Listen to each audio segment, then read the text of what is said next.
세상이 알지 못해도 주님이 기억하시는 예배, 우리들의 성령에 불타는 금요일, 우불금에 오신 여러분들을 환영합니다. 샬롬, 반갑습니다. 한 주간 잘 지내셨나요? 힘들고 어려운 일들이 우리에게 계속 다가온다 할지라도 능히 이기고 남음이 있는 우리들이 되었으면 좋겠습니다. 왜냐하면 우리 주님께서 늘 우리와 동행하고 계시기 때문에 그렇습니다. 자, 오늘도 웨슬리 목사님의 말씀을 통해서 우리가 어떻게 살아가야 될지 다시 한번 고민해보는 그런 귀한 시간 되었으면 좋겠습니다. 오늘의 말씀의 제목은요, 부에 대하여입니다. 부에 대하여. 부자가 되는 건 좋은 것 같은데 오늘 웨슬리 목사님이 바라보시는 부라는 것은 어떤 것인지 우리 한번 함께 나눠보도록 하죠. 오늘 말씀 마태복음 19장 24절. 다시 너희에게 말하노니 약대가 바늘귀로 들어가는 것이 부자가 하나님 나라에 들어가는 것보다 쉬우니라. 아멘. 아무래도 부는 좋지 않은 걸로 이야기되는 것 같습니다. 자, 예수님도 어떻게 얘기하셨냐면 제자들을 둘러보시면서 부자가 하늘나라에 들어가기가 얼마나 힘든지를 말씀하고 계셨죠. 오늘 말씀에 부자가 하늘나라에 들어가는 것보다 낙타가 바늘길을 통과하는 것이 더 쉽다라고 얘기하신 것처럼 말이에요. 제자들은 계속 이 말을 듣고 수군거렸습니다. 그렇다면 누가 구원받을 수 있겠는가? 이 어려운 말씀에 제자들이 놀란 것을 알아채리신 예수님은 이렇게 얘기하시죠. 사람은 할 수 없으나 하나님은 하실 수 있다. 왜냐하면 하나님은 모든 것을 하실 수 있는 분이시기 때문에 그렇다라고 이야기하셨습니다. 자, 부자라 함은 굉장한 재물을 가진 사람뿐만 아니라 그 자신과 그 가족에게 충분한 식량이나 의복 혹은 그 이상의 어떤 것을 가지고 있는 사람, 이 사람이 모두 부자입니다. 소위 말해서 우리가 생각하는 부자는 뭐 몇 조 갖고 있고 몇 억 갖고 있고 이런 사람은 부자라고 생각하는데 그게 아니라 지금 내가 먹고 사는데 아무런 불편이 없는 사람, 그리고 그의 가족들에게 충분한 식량이나 의복을 제공해 줄 수 있는 사람, 그리고 뭐 소위 말해서 내가 쓰는 것 이상의 어떤 것들을 갖고 있는 사람, 이 사람 모두가 다 부자라고 웨슬리 목사님 얘기하고 있는 거예요. 부자의 기준이 좀 달라졌죠. 어쩌면 모든 사람, 지금 대한민국에 사는 사람 중에 가난한 사람은 없는 것 같아요. 대부분 자기의 삶을 영위할 만한 그런 정도의 재물은 다 갖고 있지 않겠습니까? 이런 사람을 부자라고 오늘 웨슬리 목사님이 얘기하고 있는 거예요. 기준을 좀 잡고 시작하는 거예요. 하늘나라라 하면 어떤 거예요?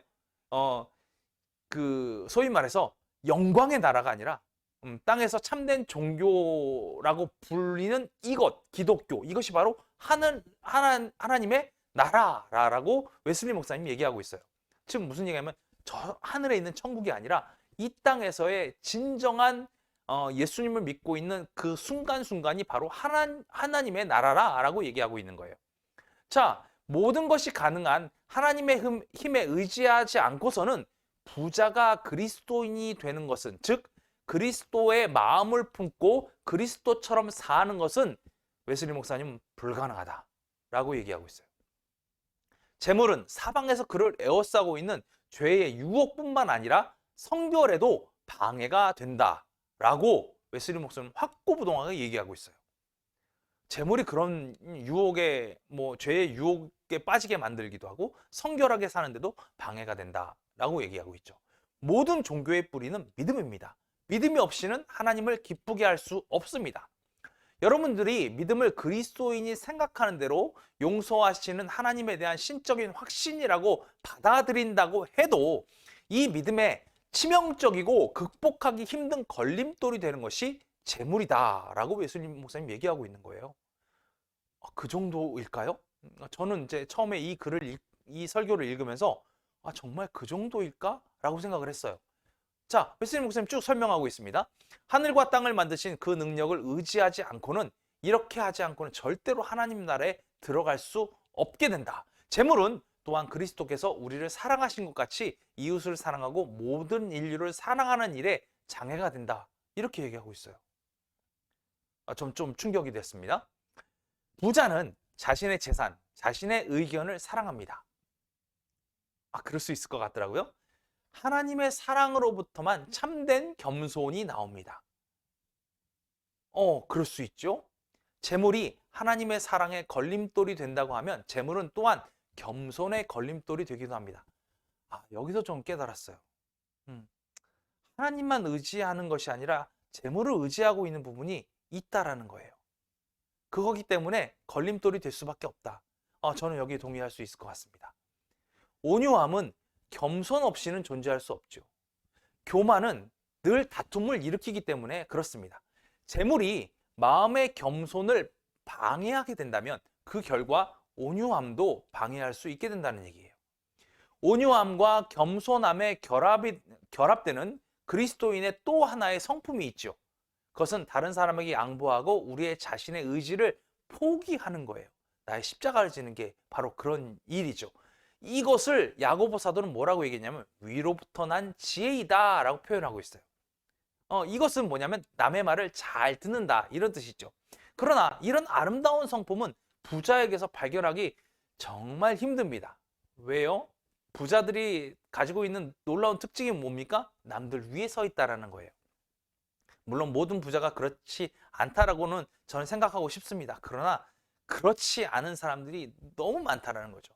많은 재산을 가진 이에게서 인내를 발견하는 일은 정말 흔치 않습니다. 정말 어려운 일이죠.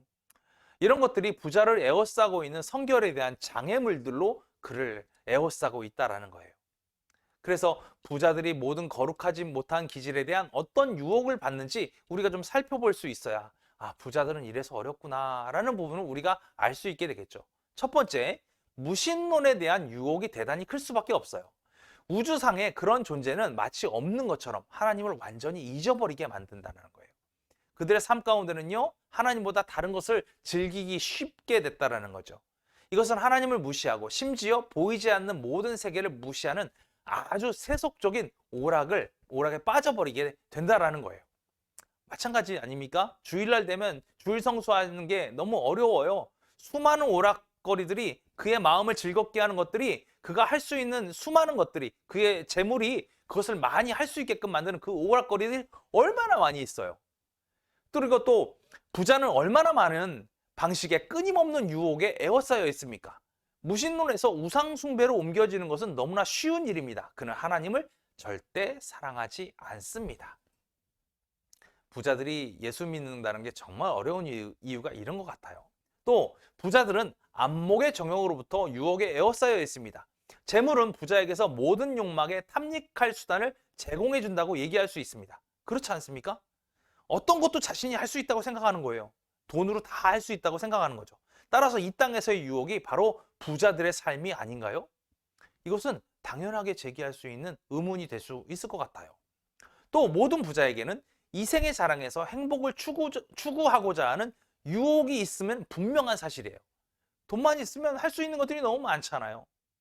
재물은 또한 모든 인간이나 나면서 가지고 있던 고집을 한층 더 강하게 만들어 준다는 거예요. 정말 부자들은 고집스러운 사람이 너무 많은 것 같아요.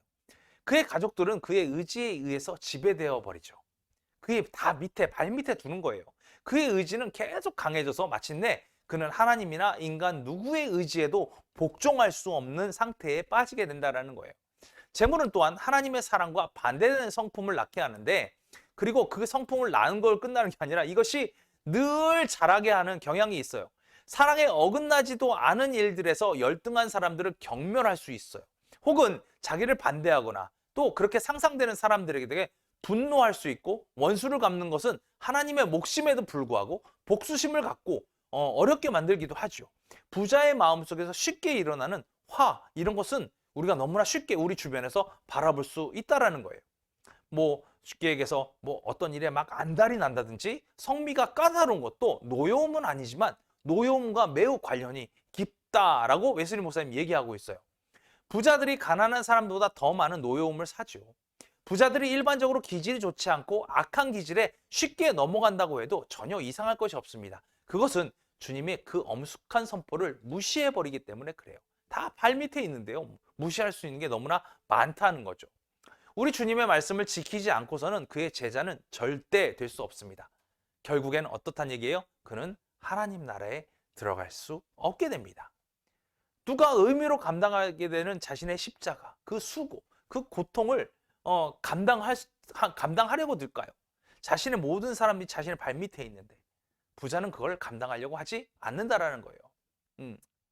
부자인 사람들이 예전에 가난했을 때 했던 것처럼 자기 자신을 부인하고 하나님 앞에 매달리는 사람이 얼마나 있겠습니까? 웨슬리 목사님 이러면서 부요한 사람들, 부자들에게 이렇게 권면하고 있습니다. 부자들이여, 부요한 사람들이여, 여러분에게 닥칠 고통을 위해 슬피 울며 통곡하십시오. 만일 여러분이 깊이 완전히 변화되어 막아내지 않는다면 며칠 안에 그 고통이 당신에게 닥칠 것입니다. 여러분의 온 마음을 하나님께 드리십시오. 이 세상은 여러분의 거처가 아닙니다. 세상을 선용하시고 하나님으로 인하여만 기뻐하십시오. 가난한 거집처럼 이 세상의 것들에 매이지 마십시오.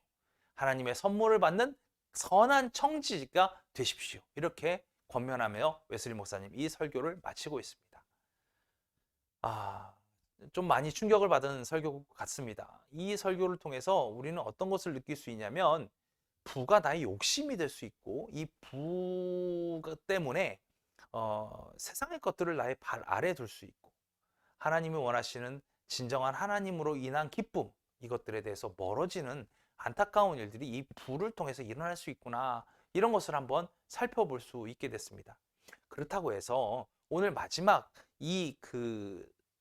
웨슬리 목사님 권면처럼 부자들이 다 그렇게 된다는 것이 아니라 하나님께서 하실 수 있어요.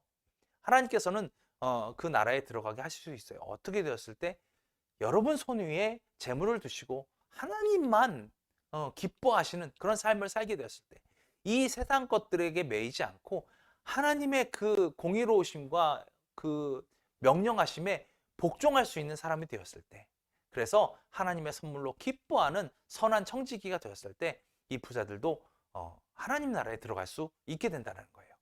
여러분 유혹에 넘어가지 마십시오. 하나님만 바라보십시오. 오락에 넘어가지 마십시오. 하나님만 바라보십시오. 세상을 선용하시고 하나님으로 인해 기뻐하십시오. 이것이 우리에게 주신 하나님의 사명이 될 줄로 믿습니다. 하나님은 우리를 자녀 삼아 주셨어요. 이 얼마나 크고 아름다운 일입니까? 이것을 위해서 우리가 늘 기도하고 늘 하나님께 나아가는 우리들의 모습이 되었으면 좋겠습니다. 그래서 세상 가운데 세상을 선용할 수 있는 그러한 능력이 하나님으로부터 온다는 사실을 깨달으시고 늘 하나님의 능력을 기대하는 마음으로 나아가시는 우리 우불금 식구들 다 되었으면 좋겠습니다. 그래서 풍족하게 정말로 아름답게 살아가시는 저와 여러분이 되길 간절히 바랍니다. 그래서 늘 세상 가운데 선한 청지기로서 하나님의 복된 삶을 누리시는 우리 우불금 식구들 다 되길 간절히 바랍니다. 그럼 우리 다음 주에 다시 만날 때까지 안녕!